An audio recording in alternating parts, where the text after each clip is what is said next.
Hello aspirants, welcome to Target UPSC. As you know, prelims is only 4 months away and many students requested us to bring a strategy with respect to how they need to plan the next 4 months.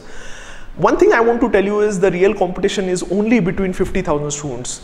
क्योंकि यही 50,000 students हैं जिनको पता है कि क्या पढ़ना है क्या नहीं पढ़ना है. These are the 50,000 students who are able to maintain consistency, dedication and hard work for next 120 days. अगर आपने आज से अच्छे से प्लान किया ना for next 120 days, अगर आपने कुछ भी नहीं पढ़ा है तो भी आप प्रीलिम्स क्रैक कर सकते हो. सेकेंड इंपॉर्टेंट चीज, अगर आप टारगेट्स नहीं बनाते हो, अगर आप अच्छे से प्लान नहीं करते हो 120 डेज, डेफिनेटली आप कितना भी पढ़ लो, 12 घंटे पढ़ लो, 15 घंटे पढ़ लो, क्लियर नहीं होगा जब तक आपके पास स्ट्रैटेजी नहीं है कि क्या पढ़ना है क्या नहीं पढ़ना है और क्या करना है इन 120 डेज में. तो ये वीडियो बहुत इंपॉर्टेंट वीडियो रहने वाला है. तो to start with I would divide 120 days. अगर मैं आपके साथ अगर फिल्म्स देता रहता तो मेरा स्ट्रैटेजी यही रहता कि आई would divide 120 days into 2 parts, first 90 days and next 30 days. जो लास्ट 30 डेज है उसमें मेरा एक ही एम रहता, मैं कोई नया सोर्स नहीं उठाता, मेरा पूरा फोकस रिविजन पर रहता. And secondly I would solve maximum comprehensive days in last 30 days. तो ये मेरा लास्ट 30 डेज का स्ट्रैटेजी है. बट फॉर फर्स्ट 90 डेज उसमें मैं एंश्योर करता कि every topic of the syllabus मैं कवर करूँ एंड कवर करते समय मैं ये एंश्योर करूं कि इसके साथ मेरा एक रिवीजन कंप्लीट हो रहा है. सो 90 डेज में I cover the syllabus once and along with 1 revision and last 30 days में extensive 2 to 3 revisions along with comprehensive test. तो ये मेरा जनरल स्ट्रैटेजी रहता. उसमें भी if I have to go into details, I would like everyone to analyse कि आपका weak subject कौन सा है. आपका वीक सब्जेक्ट अगर एनवायरमेंट है, साइंस एंड टेक्नोलॉजी है, ज्योग्राफी है, पॉलिटी है, जो भी वीक सब्जेक्ट है उसको पहले कवर कीजिए.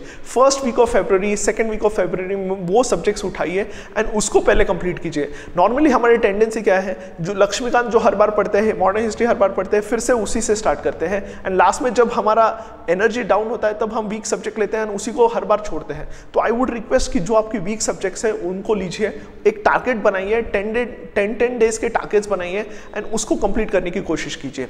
नेक्स्ट इंपॉर्टेंट चीज मैं बोलना चाहता हूं कि जो इंपॉर्टेंट सब्जेक्ट्स है उस पर ज्यादा पहले फोकस दीजिए.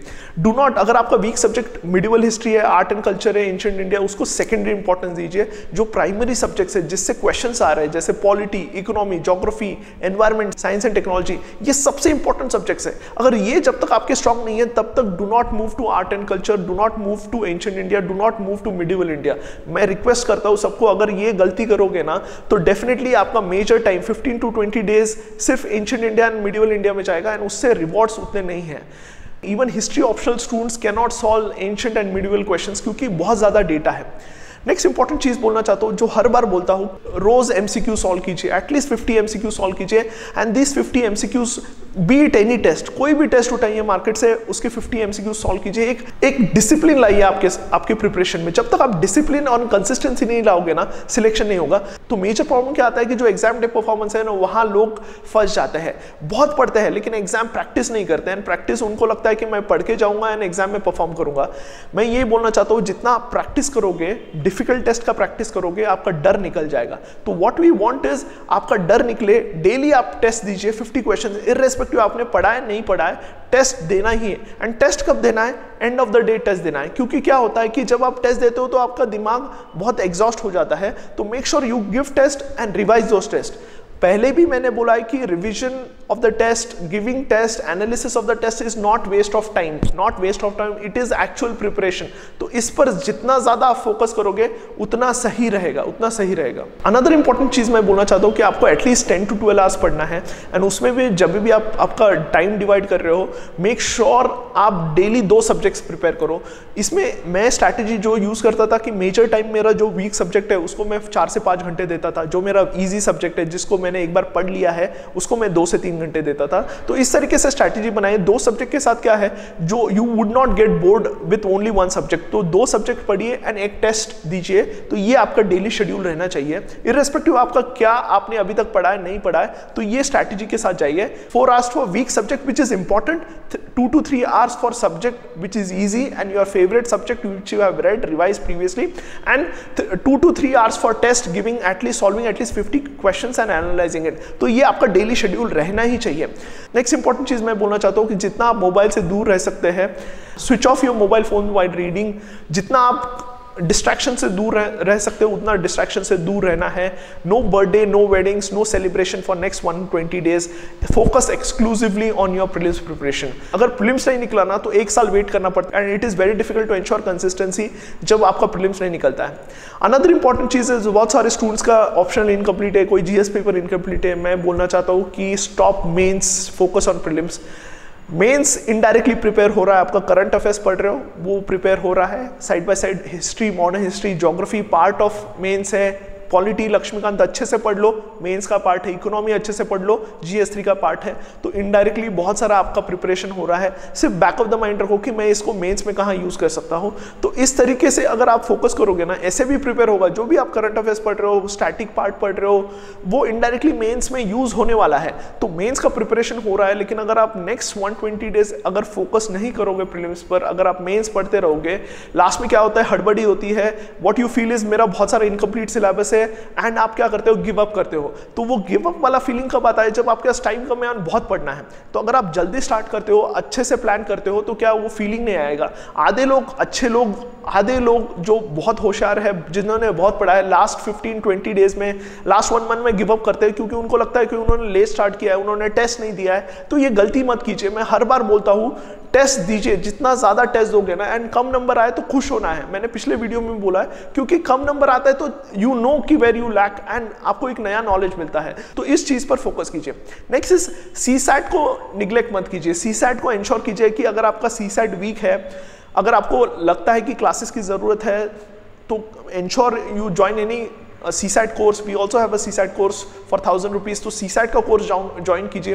अगर आपका मीडियम है सीसैट, ज़्यादा आपको डिफिकल्ट भी नहीं जाता है, लेकिन आपको लगता है कि एक डर है, तो every Sunday solve a test. CSAT को एक ही फंडा है, अगर आपको सीसैट क्लियर करना है तो 2 घंटे का प्रैक्टिस कीजिए।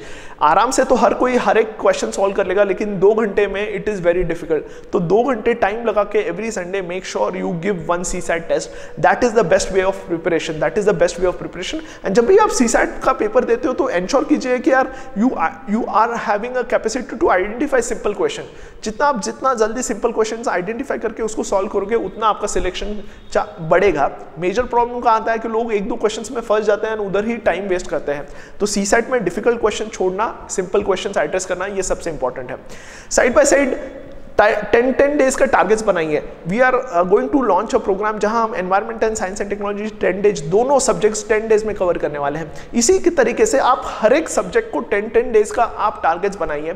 अगर आप 10 डेज के टारगेट्स बनाते हैं तो ऑलमोस्ट 6 सब्जेक्ट्स, जो मेजर 6 सब्जेक्ट्स है, वो आप 1 मंथ में कवर कर सकते हैं। देन नेक्स्ट 15 डेज में जो एनेसिलरी सब्जेक्ट्स है, जैसे art and culture, ancient India, वो कवर कर सकते हैं। तो 45 डेज में फर्स्ट राउंड ऑफ रीडिंग होना ही चाहिए, रीडिंग होना ही चाहिए, एंड उसके साथ टेस्ट होना ही चाहिए। एंड नेक्स्ट, जब हमारे नेक्स्ट 45 डेज है, उसमें हम 2 से 3 बार रिवाइज करेंगे।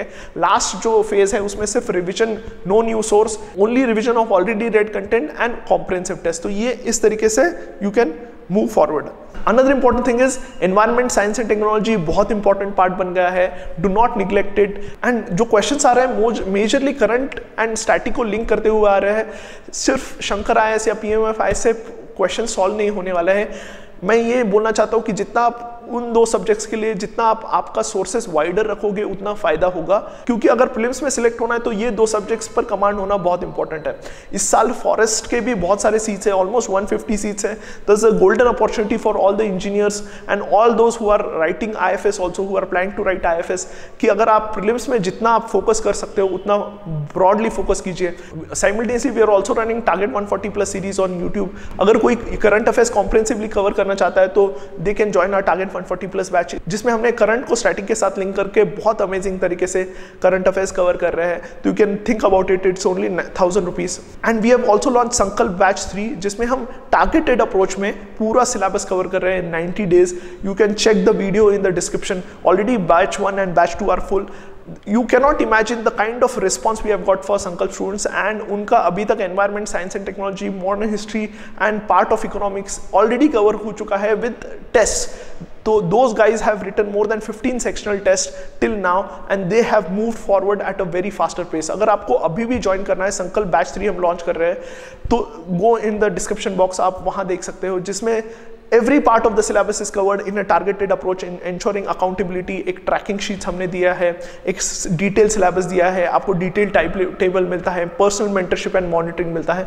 तो बहुत अमेजिंग कोर्स है, तो you can think about it. लेकिन अगर आप खुद से करना चाहते हो, there is nothing better than that. और एक चीज बोलना चाहता हूँ कि आस्क अ फ्रेंड और any of your family members, friend, to have a watch on you, to ensure accountability on you, who can ask you difficult questions. Did you solve test? Did you read? How many hours did you read? तो ये question पूछने वाला एक जो बंदा जो आपको रोज पूछे, ऐसा एक बंदा ढूंढो और उसको बोलो कि यार मुझसे अकाउंटेबिलिटी लो। जब तक आप खुद से कंसिस्टेंसी एंड डेडिकेशन नहीं दिखाओगे ना, सिलेक्शन नहीं होगा। तो यही बोलना चाहता हूँ, नेक्स्ट 120 डेज अगर आपने कुछ भी नहीं पढ़ा है ना, still you can clear this examination if you plan properly. Plan properly में 90-30-90 में भी मेक श्योर 45 डेज में फर्स्ट राउंड खत्म हो। नेक्स्ट 45 डेज में you revise the syllabus once again, give daily test in this 90 days and next 30 days में हमें क्या करना है, हमें रिवाइज करना है, कॉम्प्रिहेंसिव टेस्ट ज्यादा से ज्यादा। So this is our general strategy. ये बोलना चाहता हूँ, टेस्ट जितना ज्यादा दो, क्योंकि परफॉर्मेंस लास्ट डे पर अफेक्ट होता है। लास्ट इज सबसे इंपॉर्टेंट क्या है, टेस्ट देना, क्योंकि हमें लास्ट में टेस्ट ही देना है, हमें प्रीलिम्स में पढ़ना नहीं है, वहां जाके टेस्ट देना है। जो मेजर सीरियस स्टूडेंट्स हैं, जो बहुत पढ़ते हैं, जिनका सिलेक्शन क्यों नहीं होता है, is just because exam day में they panic, they fear the examination and they lose confidence and they give up. तो ये कैसे अवॉइड हो सकता है, by giving daily test, by giving difficult test. This is what I want to tell you in next 120 days and so this is what help me to clear 6 prelims consistently with score ranging from 120 to 150 in my GS paper 1. So make sure you follow this strategy, you plan properly. If you do not plan, you plan to fail. This is what I want to tell you. Weak subjects, important subjects ज़्यादा focus, test देना important है, 90 days में syllabus cover करना important है and targeted approach रखना important है and ensuring accountability. तो this is my advice for next 120 days. Hope to see you in our target 140+ series. Thank you.